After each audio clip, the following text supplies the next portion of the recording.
خیلی ساختمون خوبیه. اگه میخواستم خونه بخرم حتما اینجا رو میخریدم.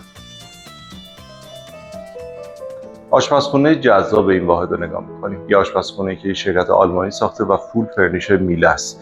در اینجا گاز و هودش رو مشاهده میکنید. هودهای این آشپزخونه همشون توی پشت بومه و بسیار بی صدا و قوی کار میکنه. علاوه بر اون سیستم فشار مثبت هوایی که داره ورود بوی غذا به داخل واحد رو غیر ممکن میکنه. کابینت ها مشاهده میکنید. دو تا یخچال فول سایز و دو تا فریزر در این قسمت داریم.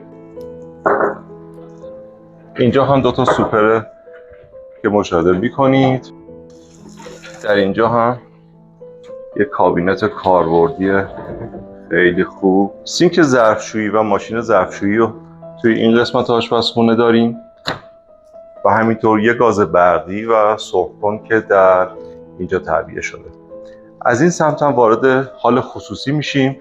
حال خصوصی اینجا یه دسترسی از ورودی داره و همینطور آشپزخونه ما یه دسترسی به سمت ناهارخوری هم داره. از اینجا هم وارد اتاق خواب‌های واحد میشیم. کلوزت و خواب. این خواب از پاسیا نور میگیره.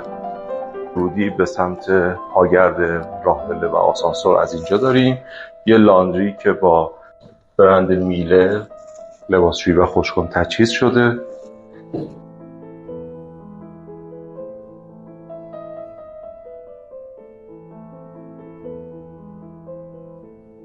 اتاق خواب کمدها همه از چوب، کف پارکت چوب.